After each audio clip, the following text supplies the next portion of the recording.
Hi friends, ক্লার্কের তরফ থেকে new রিকন বিজ্ঞপ্তি প্রকাশিত হয়েছে 2024-এ। The New India Assurance Co Limited তরফ থেকে নোটিশটি পাবলিশ করা হয়েছে। নোটিশ অনুসারে বলা হচ্ছে, দেখো নিচের দিকে বলা রয়েছে রিক্রুটমেন্ট অফ 500 অ্যাসিস্ট্যান্ট। তো তোমাদের বলে রাখি 500 শূন্য পদে কিন্তু নিয়োগ করা হচ্ছে। 500 শূন্য পদে কিন্তু ক্লার্ক নিয়োগ করা হচ্ছে। দেখো অ্যাসিস্ট্যান্ট পদে কিন্তু তোমাদের নিয়োগ করা হচ্ছে, এখানে কিন্তু বলে দিয়েছে। দেখো নিচের দিকে লেখা আছে the New India assurance company limited A learning public sector general insurance কোম্পানিতে কিন্তু তোমাদের এই নিয়োগটা হচ্ছে। Invite application for the recruitment of 500 assistant from open মার্কেটে কিন্তু তোমাদের রিক্রুটমেন্টটা চলছে, যেখানে 500 শূন্য পদে কিন্তু তোমাদের নিয়োগটা হচ্ছে। মেড অফ অ্যাপ্লিকেশন, তো তোমাদের ফার্স্টে বলে রাখি, লাস্ট ডেট ফার্স্ট ডেটটা বলে রাখি। তো তোমাদের শুরু হয়েছে দেখো 27/12/2024 তারিখ থেকে কিন্তু শুরু হয়েছে। লাস্ট ডেট রয়েছে 1/1/2025 তারিখ অনুসারে, অর্থাৎ 2025 সালের 1 জানুয়ারির 1 তারিখ পর্যন্ত কিন্তু তোমরা এইটা অ্যাপ্লাইটা করতে পারবে। এখানে কিন্তু বলা রয়েছে, দেখতে পাচ্ছ অনেক দিন কিন্তু তোমাদের সময়সীমাটা দেওয়া রয়েছে এখানে। আচ্ছা, অ্যাপ্লিকেশনটা করতে হবে তোমাদের কিন্তু নির্দিষ্ট ওয়েবসাইট থেকে। নিচের থেকে দেখো একটা ওয়েবসাইট মেনশন করা রয়েছে, তো এই ওয়েবসাইট থেকে কিন্তু তোমাদের অ্যাপ্লিকেশনটা করতে হবে। আচ্ছা, এজ লিমিটটা বলে রাখি, এজ লিমিটটা তোমাদের 1/12/2024 তারিখ অনুসারে ধরা হবে 21 থেকে 30-এর মধ্যে। এরপর কিন্তু এজ লিমিটটা ছাড় রয়েছে, যারা ST SC তারা 5 বছর ছাড় পাবে, ওবিসিরা 3 বছর ছাড় কিন্তু পেয়ে যাবে। আচ্ছা, এডুকেশন কোয়ালিফিকেশন তোমাদের ধরা হবে 1/12/2024 তারিখ অনুসারে। তার জন্য ধরা হবে, দেখো তোমাদের গ্র্যাজুয়েশন ফ্রম রেকগনাইজড ইউনিভার্সিটি থেকে কমপ্লিট থাকতে হবে, অর্থাৎ তোমাদের গ্র্যাজুয়েশনটা কিন্তু কমপ্লিট থাকতে হবে, এবং তার সাথে বলেছে তোমাদের নলেজ কিন্তু থাকতে হবে ল্যাঙ্গুয়েজের উপরে, অর্থাৎ স্টেট ওয়াইজ কিন্তু ল্যাঙ্গুয়েজের উপরে তোমাদের ল্যাঙ্গুয়েজটার নলেজ থাকতে হবে। যেমন ওয়েস্ট বেঙ্গলের ক্ষেত্রে কিন্তু বাংলাটা খুব ভালোভাবে জানতে হবে, তার সঙ্গে কিন্তু ইংলিশটাও। আচ্ছা, নিচের দিকে দেখো তোমাদের স্যালারিটা মেনশন করা রয়েছে। তো তোমাদের বলে রাখি, তোমাদের কিন্তু 40,000 টাকা ফার্স্টে তোমরা বেতনে পেয়ে যাবে। 40,000 টাকা থেকে কিন্তু তোমাদের শুরু হয়ে যাবে, তারপরে কিন্তু পরবর্তীকালে তোমাদের অ্যামাউন্টটা বাড়বে।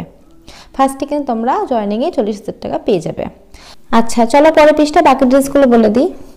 তো এখানে দেখো আরও একবার কিন্তু তোমাদের এডুকেশন কোয়ালিফিকেশনটা মেনশন করা রয়েছে। তো তোমাদের বলে রাখি, গ্র্যাজুয়েশন কিন্তু কমপ্লিট থাকতে হবে, তার সঙ্গে থাকতে হবে ইংলিশটা, অর্থাৎ মাধ্যমিক উচ্চ মাধ্যমিকে কিন্তু তোমাদের ইংলিশটা থাকতে হবে। এখানে কিন্তু সুন্দরভাবে মেনশনটা করা রয়েছে। আচ্ছা, এখানে দেখো তোমাদের সিলেকশন প্রসেসটা মেনশন করা রয়েছে। তো ফার্স্টে তোমাদের হবে কিন্তু প্রিলিমিনারি এক্সামটা হবে। তো সেই এক্সামটা দেখো তোমাদের বলে দিয়েছে নাম্বার অফ কোশ্চেন থাকবে 100টি কোশ্চেন, 100 মার্কসের উপরে কিন্তু তোমাদের এক্সামটা হবে, যার প্রত্যেকটা ওয়াইজ কিন্তু ভাগ ভাগ করে দেওয়া রয়েছে। তো ফার্স্টে দেখো 1 নম্বরে তোমাদের বলেছে টেস্ট অফ ইংলিশ ল্যাঙ্গুয়েজের উপরে 30টি কোশ্চেন 30 নম্বরে থাকবে, যেটার জন্য টাইম পাবে 20 মিনিট। আচ্ছা, তারপরে 2 নম্বর বলেছে দেখো টেস্ট অফ রিজনিং থেকে থাকবে 35টি কোশ্চেন 35 নম্বরে 20 মিনিট টাইম থাকবে। আচ্ছা, এখানে তোমাদের হচ্ছে দেখো মিডিয়াম অফ এক্সামিনেশন, দেখো তোমাদের ইংলিশ এবং ল্যাঙ্গুয়েজে কিন্তু কোশ্চেন পেপারটা আসবে, সাইডে কিন্তু বলা রয়েছে। আচ্ছা, 3 নম্বর বলা রয়েছে টেস্ট অফ নিউমেরিক্যাল অ্যাবিলিটি থেকে থাকবে 35টি কোশ্চেন 35 নম্বরে 20 মিনিট টাইম পাচ্ছ। টোটাল 60 মিনিট টাইম, 100টি কোশ্চেন 100 নম্বরে। এগুলোর কিন্তু তোমাদের কোশ্চেন পেপারগুলো ইংলিশ হিন্দিতে কিন্তু তোমাদের আসবে। তো তোমাদের পাশে কিন্তু লেখা রয়েছে, দেখতে পাচ্ছ এখানে। তো এটা কিন্তু ফার্স্টে তোমার চলে গেল, মানে প্রিলিমিনারি এক্সামটা চলে গেল। তো সেকেন্ড এক্সামটা আমি এবার বলে দিই। ওই পরীক্ষায় পাশ করলে কিন্তু মেন পরীক্ষা হবে। তো মেন পরীক্ষাটা কিন্তু তোমাদের দেখো অবজেক্টিভ টাইপ তোমাদের কোশ্চেনগুলোই কিন্তু আসবে, ওটার ক্ষেত্রে তাই এটার ক্ষেত্রে তাই একই সেম। তো এখানে তোমাদের বলা রয়েছে দেখো 200টি কোশ্চেন 250 নাম্বারের উপর তোমাদের কিন্তু এক্সামটা হবে।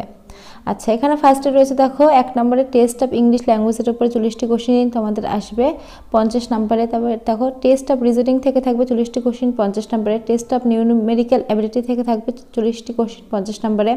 তারপর দেখো তোমাদের বলেছে কম্পিউটার ল্যাঙ্গুয়েজের উপর থেকে থাকবে তোমাদের 40টি কোশ্চেন 50 নম্বরে। এবং দেখো লাস্টেটা রয়েছে টেস্ট অফ জেনারেল অ্যাওয়ারনেস থেকে থাকবে তোমাদের 40টি কোশ্চেন 50 নম্বরে। টোটাল কিন্তু 200টি কোশ্চেন থাকবে, 250 নম্বরে তোমাদের পরীক্ষাটা হবে। তো আগে যে ফার্স্টে যে এক্সামের কথা বললাম, সেখানে পাশ করলে কিন্তু তারপরে মেন পরীক্ষা দিতে পারবে। দুটোর ক্ষেত্রে কিন্তু তোমাদের শর্ট কোশ্চেন আকারে কোশ্চেনগুলো আসবে, আর কোশ্চেন পেপারটা কিন্তু হবে ইংলিশ আর হিন্দিতে। তো এটা কিন্তু পাশে লেখা আছে খুব ভালোভাবে, তোমরা কিন্তু ভালোভাবে দেখে শুনে বুঝে কিন্তু ফর্ম ফিলআপটা করবে। তো নিচের দিকে দেখো এক্সট্রা অনেক ডিটেলস মেনশন করা রয়েছে। তো এখানে দেখো ক্যাটাগরি ওয়াইজ কিন্তু তোমাদের ভাগ ভাগ করে বলা রয়েছে তোমাদের অ্যাপ্লিকেশন ফিসটা। তো যারা ST SC PWD তাদের ক্ষেত্রে তোমাদের লাগবে 100 টাকা অ্যাপ্লিকেশন ফিস, আর অল ক্যান্ডিডেটের ক্ষেত্রে অর্থাৎ জেনারেল যারা OBC তাদের ক্ষেত্রে কিন্তু 850 টাকা লাগবে। আচ্ছা, নিচের দিকে দেখো হাউ টু অ্যাপ্লাইতে তোমাদের কিন্তু লেখা রয়েছে, দেখতে পাচ্ছ। আচ্ছা, অ্যাপ্লিকেশন এই দেখো নিচের দিকে বলা রয়েছে কিভাবে অ্যাপ্লিকেশন করবে। ফটো সিগনেচার কত থেকে কতর মধ্যে তোমরা আপলোড করবে সবটা কিন্তু এখানে লেখা আছে সুন্দরভাবে। তোমরা কিন্তু এখানগুলো দেখে শুনে ভালো করে বুঝে তারপরে ফর্ম ফিল আপ করবে। আমি সবটাই বলে দিলাম তোমাদেরকে মেন ডিটেলসগুলো।